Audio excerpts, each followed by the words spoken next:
ಮುಂದಿನ ಕಾರ್ಯಕ್ರಮ ಆಚಾರ್ಯ ಪುಷ್ಪತನ್ ಸಾಗರ ಮಹಾರಾಜರ ಪರಮ ಶಿಷ್ಯರಾದಂಥ ಏಲಾಚಾರ್ಯ ಪರಮಪೂಜ್ಯ ಪ್ರಸಂಗಸಾಗರ ಮುನಿ ಮಹಾರಾಜರ 16ನೇ ವರ್ಷಾಯೋಗದ ಈ ಪುಣ್ಯಾವಸರದಲ್ಲಿ ಕಲಶಾರ್ಚನೆಯ ಕಲಶದ ಮಹತ್ವ, ಚಾತುರ್ಮಾಸದ ಮಹತ್ವದ ಕುರಿತು ಪೂಜ್ಯ ಮುನಿಗಳಿಂದ ಧರ್ಮೋಪದೇಶ, ಧರ್ಮದ ಮಾಹಿತಿ. ಎಲ್ಲರೂ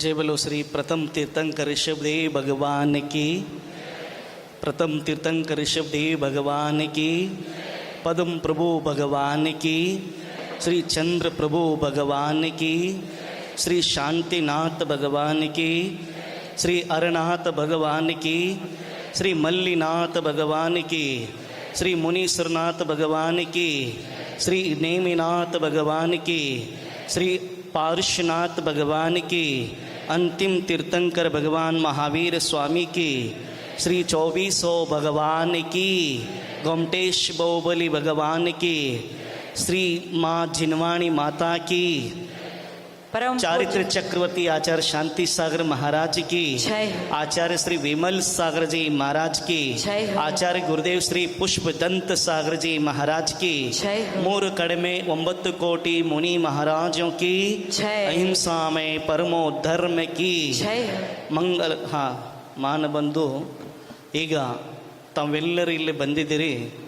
ಸಮಸ್ತ ಸಮಾಜ, ಗಣ್ಯ ವ್ಯಕ್ತಿ, ಎಲ್ಲ ಸ್ವಾಮೀಜಿ ನಾವೆಲ್ಲ ಸೇರಿಕೊಂಡು ಇಲ್ಲಿ ಕುಳಿತುಕೊಂಡಿದ್ದೆವು.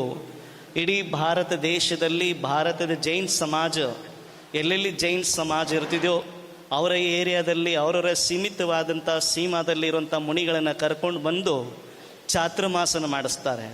ಆ ಚಾತುರ್ಮಾಸ ಮಾಡೋದ್ರಲ್ಲಿ ಮೊಟ್ಟ ಮೊದಲು ಒಂದು ಮಂಗಲ ಕಲಶವನ್ನು ಅದು ಸ್ಥಾಪನೆ ಮಾಡುತ್ತಾರೆ. ಆ ಮಂಗಲ ಕಲಶ ಅಂತಂದರೆ ಮಂಗಲ ಆಚಾರ್ಯರು ಹೇಳ್ತಾರೆ, ಜೈಧವಲ ಮಾಧವಲ ಗ್ರಂಥದಲ್ಲಿ ಹೇಳ್ತಾರೆ.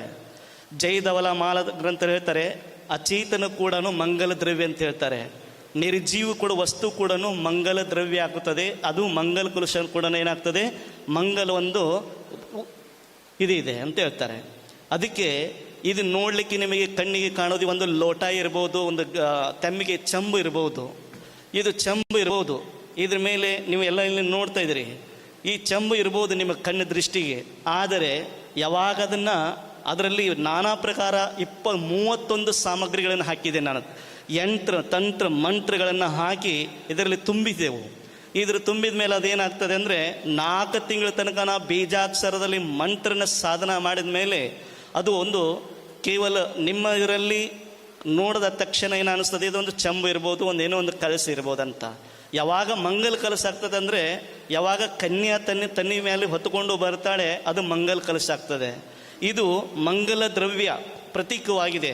ಇದನ್ನು ಯಾರು ಅದರಲ್ಲಿ ನಾನಾ ಪ್ರಕಾರ ಸಾಮಗ್ರಿ ಹಾಕಿದ ಮೇಲೆ 4 ತಿಂಗಳ ಮಂತ್ರ ಸಾಧನ ಮಾಡಿದ ಮೇಲೆ ಯಾರ ಸೌಭಾಗ್ಯಶಾಲಿ ಈಗಿನ ಸಮಯದಲ್ಲಿ ಇವತ್ತಿನ ದಿನ ಇಂಥ ವಾತಾವರಣದಲ್ಲಿ, ಇಂಥ ಪರಿಸರದಲ್ಲಿ, ಒಳ್ಳೆಯ ವಾತಾವರಣ, ಪವಿತ್ರ ಸ್ಥಾನದಲ್ಲಿ ಯಾರು ತಮ್ಮ ಭಾವನೆ ಮಾಡ್ಕೊತೀರಿ, ಈ ಮಂಗಲ ಕಲಶವನ್ನು ಪ್ರಾಪ್ತ ಮಾಡ್ಕೊತೀರಿ, ತಮ್ಮ ಹೆಚ್ಚಿನ ಶಕ್ತಿಯಾನುಸಾರ ಆ ಮಾಡಿಕೊಂಡ ಮೇಲೆ ಅದನ್ನು ನೀವು 4 ತಿಂಗಳು ನನ್ನಲ್ಲೇ ಇರುತ್ತದೆ, ನಮ್ಮ ಇಲ್ಲಿ ಮಠದಲ್ಲೇ ಇರ್ತದೆ. ಇದ್ದ ಮೇಲೆ 4 ತಿಂಗಳು ಕೂಡ ಬೀಜಾಕ್ಷರ ಮಂತ್ರ ಸಾಧನ ಆಗ್ತದೆ. ಆಮೇಲೆ 4 ತಿಂಗಳು ಆದ ನಂತರ ಮೇಲೆ ನಿಮ್ಮ ಆ ಕಲಶವನ್ನು ನಿಮಗೆ ಕೈಯಲ್ಲೇ ಕೊಡ್ತೇವೆ.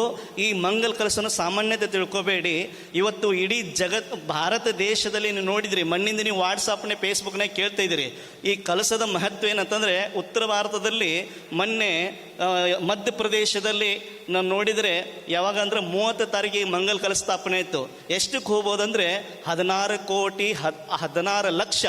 ಎಷ್ಟು?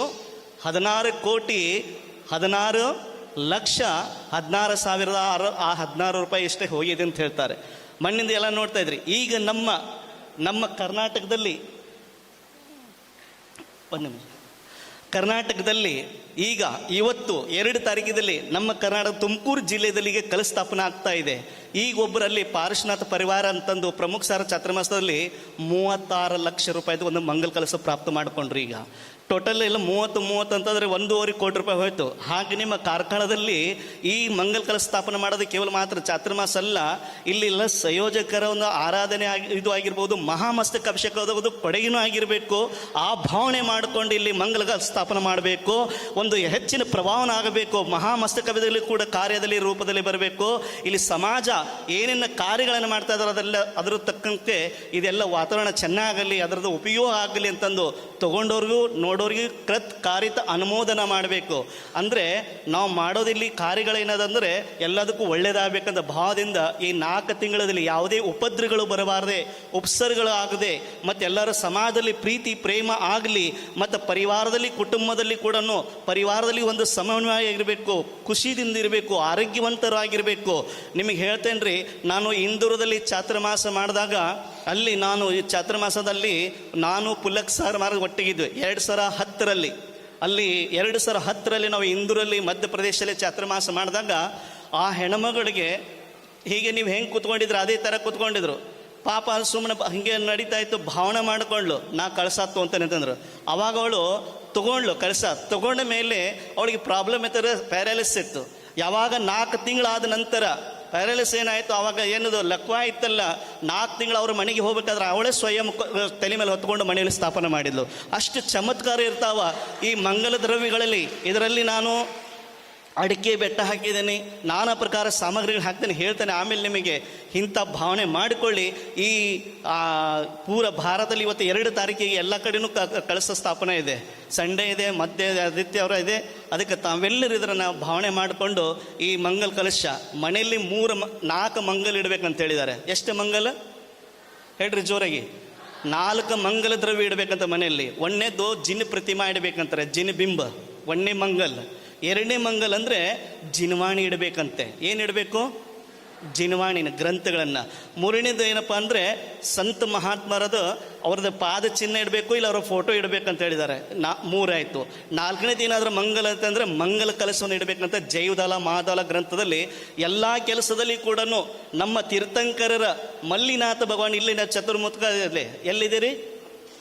ಚತುರ್ಮುಖದಲ್ಲಿ ಮಂದಿರದಲ್ಲಿ ಇರುವಂಥ ಮಲ್ಲಿನಾಥ ಭಗವಾನರ ಲಾಂಛನ ಏನಿದೆ? ಲಾಂಛನ ಏನಿದೆ ಹೇಳ್ರಿ ಜೈನ್ರಿ? ಯಾವುದಿದೆ? ಕಲಶ ಇದೆ. ಆ ಮಂಗಲ ಕಲಶವನ್ನು ಇದೆ. ಮತ್ತು ತೀರ್ಥಂಕರರ ಜನ್ಮ ಕೊಡುವಾಗ ತಾಯಿ 16 ಸ್ವಪ್ನ ನೋಡ್ತಾಳೆ. ಎಷ್ಟು ನೋಡ್ತಾಳೆ? 16 ಸ್ವಪ್ನದಲ್ಲಿ ಈಗುಳ್ಳ ಕಲಶಗಳನ್ನು ನೋಡ್ತಾಳೆ. ಕಳಶ ಇದು ಅನಾದಿ ಅನ್ನೋದರಿಂದ ಬಂದಿದೆ. ಅಂಥ ಮಂಗಲ ಎಲ್ಲ ಕಾರ್ಯಗಳಲ್ಲಿ ನೀವು ವಿಧಾನ ಮಾಡಿ, ಎಂಥಾದರೂ ಮದುವೆ ಮಾಡಿ, ಯಾವುದೋ ಒಂದು ಕಾರ್ಯ ಮಾಡಬೇಕಾದ್ರೆ ಇದು ಮೇನ್ ಇರಲೇಬೇಕಾಗ್ತದೆ.